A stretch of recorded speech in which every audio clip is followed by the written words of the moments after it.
Hello, Youssef. Of course, at the start of the year, you fought Kane Baker, was it? Yep. On the Dillian Whyte Povetkin undercards the second time. Obviously, you got the stoppage win on the big stage. How did you see that fight going as it was your first time on a matchroom card? You know what? I just wanted to take in the whole experience because looking back to my whole career when I started boxing and when I first laced up the gloves, being involved in those kind of events and those big pay-per-view shows is what I always dreamt of doing. You know, to finally be able to be a part of one of them events and shows, just wanted to take it in and enjoy the whole event, you know, because we had to fly out to Gibraltar and we had to do the whole bubble thing. I just wanted to take it in. I mean, the fight itself was just a sort of small portion of the whole experience for me. You know, I was around guys like, I got to meet guys like Fabio Wardley. I knew Alan Babbage from before, but I got to spend some good time with Alan Babbage. And yeah, man, it was a great experience out there. Yeah, Babbitt's fighting this weekend, isn't he, again? Yeah, he's a guy that's always in shape and he's always ready to go. He's always in the gym. I mean, when is he never not ready to go? I reckon you could call him on a day's notice and the guy will get on a plane and fly over and fight whoever they put in front of him. Do you think he could be future world champion? 100%, most definitely. I think he definitely will be a world champion. His style is, a lot of people doubt him because of his style, but I think his style is what's going to make him a world champion. He's relentless. He throws a lot of punches.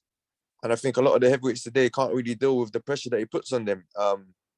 He's got an iron chin. You know, we saw Molina hit him with some big shots in his last fight and he walked right through it and kept going. So he's a handful for anyone in that ring. And I reckon he'll definitely be a world champion just because of how relentless he is and how different he is to anyone else out there in that division. Yeah, of course, in August, and then he fought again against Molina. Of course, Fabio's fought Molina as well. Do you train with Fabio Babic and stuff? I don't train with them. I've been in camp with Alan. I was in camp with Alan a while ago when Dill was training for the first Povetkin fight. So I got to meet Alan out there. I haven't trained with Fabio. I see Fabio around a lot because we're managed by the same team. But yeah, two great guys to be around, you know. I mean, I think everyone saw the YouTube video of us lot when they all barged into my room and then we all had a big chat about, you know, how Dillian manages us. But yeah, top guys to be around, and you know, I really appreciate being around them because they're guys that look out for me and give me the advice here and there that I need to get to where I want to be. I mean, I may have had more fights than them, but you know, Fabio and Alan have been on the big stage more than me and have pushed on a lot more than me. So I take every advice they give me. I'm like a sponge around them. What's your hardest fight been in your career? You know what? I think every fight has, in its own way, has been a different kind of hard, especially from when I fought for the English title, which was against Liam Dillon quite a while ago. And I think that was in 2019. That was my first 10 round. And, you know, I reckon that fight was hard just because, you know, the pressure involved in the build-up of the fight, the fact it was my first 10-rounder. And, you know, Liam Dillon's style as well. He's a relentless guy that keeps coming forward and, you know, walks through anything you throw him. You can throw the kitchen sink at him and, you know, he pretty much walked through it. So, you know, that was a hard fight. You know, Kane Baker as well was another hard fight. Kane's also relentless. The whole event, you know, there was a lot of pressure. I thought I put a lot of pressure on myself before the event, you know, just to perform. So, and Kane as well is a very skilled pressure fighter. So, you know, it was a hard fight as well. And, you know, going to my recent fight against Jorge Castaneda, I think overall that's got to be my hardest fight, you know what I mean? Just because of the level of the fight. Castaneda was coming off a massive win against Hofer Jones in America. And I was, in a way, the underdog going in. So, you know, the build-up made it hard. And, you know, Castaneda himself is a great fight. He can do a lot of things in the ring, so that made it really hard as well. Yeah, I thought you did enough to win that. I was watching that. Did you think you did enough to win? Definitely. You know, I've watched it back multiple times, and you know, I think by 1 or 2 rounds, I should have got the decision. I mean, at the most, they should have given it a draw. But other than that, I feel like I should have got the decision. I feel like I won the majority of the early rounds. Castaneda came back in when he wobbled me in the 8th and the 9th, but then I finished the fight strong in the 10th. I won the last round. Yeah. For me, boxing's always been about who's landing the cleaner punches, and every time I watch the fight, because I must have watched it back like 100 times now. Every time I watch the fight, it's always me landing the cleaner punches and doing the cleaner work, which is why I believe I won the fight. I mean, obviously, boxing is subjective. Everyone has their own opinion. But I take the loss on my chin. Congratulations to Team Castaneda. And, I'll be back stronger with whatever they throw next. They throw my way next, I should say. Will there be a rematch? Do you want the rematch, or do you just moving on? Or what's next? I would love a rematch. I would definitely love a rematch, and put the record straight. Will Castaneda and his team want the rematch? I don't know, maybe they'd want to push on now that they have a world ranking or whatever, push on to a world title. But, I'm in boxing to have good fights. I want to have good 50-50 fights and have fights that I enjoy and the fans enjoy. I mean, there's nothing worse than sitting down and watching boxing and seeing prospect knock out a tomato can all night, or prospect against a guy that's not really trying all night. I want to be in good fights that people are going to remember. So, if it is the rematch, I'll take it. Or if not, if there's a 50-50 fight out there that somebody wants to throw at me, I'll take it. Yeah. Do you think Dillian Whyte would get his shot at Tyson Fury, as you're managed by that area? Do you think he'll get a shot? It's looking more than likely now than it's ever done. I mean, now that the WBC has ordered the fight or ordered negotiations for the fight, it looks as if it's going in the right direction for Dillian to get his shot. It's been a long time coming for him. He stayed patient. He stayed in the gym. And I think what a lot of people don't realize as well is he's taken hard fight after hard fight. I think sometimes harder fights than what people realize. Povetkin was a hard fight. Oscar Rivas was a hard fight. And Wallin was going to be a hard fight before Dill got injured. But regardless of the WBC situation, he's still out there giving the fans great fights and giving them great fights in the actual fights as well. So he very much deserves his opportunity. And it looks like, finally the WBC are sorting it out and we're going to see the fight. Yeah, I mean, of course, Whyte had a little blip when he did lose to Povetkin. He was winning every round and then he just got caught. I mean, it's heavyweight boxing. Anything got happened. He just got caught with a good shot. And then, in the rematch, of course, he ran through him, didn't he? Yeah, the rematch, they always say the comeback's greater than the setback. And, he really proved that night in Gibraltar when he came back and knocked out Povetkin in the rematch. He looked $1 million that night. And, he just proved to everyone that, he is world level. And for the Furies and the AJs and the Usyks out there, he's up there with them. And they need to give him his chance to go for the world title. Do you think Dillian will beat Fury? Do you think he has enough power? Do you think he can knock him out? Oh, definitely. I've seen the way Dillian trains and the way he fights. And, in the gym, he's a machine. He's a machine. Like when I first went to camp and saw him train, I almost couldn't believe it, how hard he trains. And it's not one day on, one day off. He trains hard every day of the week, apart from his day off whenever he has his day off. But he has his one day off. And every other day he goes 100 miles an hour. And, he definitely leaves it all. I mean, gives it his all every session, gives it his all every round in the fight as well. I don't think Fury's seen anything like Dillian Whyte. So I definitely think Dill can go out there and win that world title that he really deserves. I mean, to be honest, I see it as if he's already a world champion. He just hasn't been given his opportunity. Yeah, I mean, about time they give him his opportunity. He's been waiting for so long. So yeah, definitely. It'll be nice to see him bring the world title back. Yeah, definitely. Yeah. I mean, it's just all about getting the opportunity. I mean, there's a lot of boxers out there that deserve certain opportunities and certain title shots and they don't get it. And it would have been nice for Dill to go any longer without getting that title shot. It's been so long. I know politics and whatever in boxing, but if somebody's won the fights, win the interim title, or whatever fights he needs to do to get his title shot, he deserves his shot regardless of anything else. So hopefully 2022, they've ordered it now. So let's get ready to rumble. Do you think you'll be on the undercard? I'd love to, and I'd hope so. I'm staying in shape though. I'm ready for whatever comes my way. But to be on the undercard would have been everything. I mean, imagine being on the undercard of that fight. That's gonna sell out. No matter where they put it in the world, that's gonna sell out and do silly numbers on the pay-per-view. I mean, imagine the build-up between them two. That'll be massive. It'll be massive. It'll be one of the biggest heavyweight fights in a long time. So I'd love to be part of it. Even if they put me as the first fight when there's like two people in the arena, I don't mind. Just get me on it.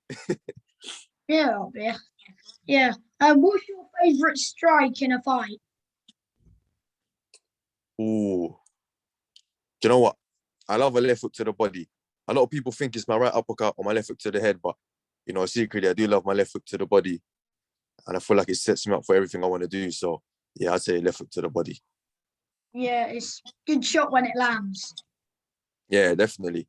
I've seen like big guys come in the gym, massive guys. I mean, when I was young, come in the gym, like you think these guys are indestructible with all the muscles they have, and they get hit with a body shot and then they start rolling on the floor and crying and them kind of things. That's how much a body shot hurts. So I love throwing a body shot. Who do you want to fight next? Is there any particular person you want to fight, or do you just whoever's out there? I mean, top of the list is obviously the rematch of Castaneda. Whether he wants it or not is up to him. And I want to prove myself as one of the best super featherweights domestically as well. You got Zalfa Barrett, who seems to be fighting random guys after random guys. And Joe Cordina as well seems to be fighting random guy after random guy. So Zalfa Barrett's got oh no, that's a different person. Sorry. Yeah, Zalfa Barrett just in his last fight, they just fight nobodies. They just fight guys like I'm thinking, who the hell is that guy? You know? Yeah, I mean, you would beat them. You would beat them. Yeah, that's what I'm thinking. I'm thinking, but to be honest, them guys, they're talking about them guys becoming world champions and fighting for world title next year. And I mean, shouldn't they be fighting guys that are world level? I feel like I fight harder opposition than them. I mean, I fought a guy in Spain, and be it his record wasn't great. I think he won 37, lost 6 or something like that. Yeah. But he'd fought for a world title and stuff, and you know, he was still very game. And then, you know, I fought Castaneda as well, who coming off a big win. I feel like I'm fighting harder guys than they are. So, and they're meant to be the guys that are in line for world title shots. I mean, I don't know what's going on there, but if I could fight one of them, and you know, prove that I'm at the level or better, then I'd love to. Yeah.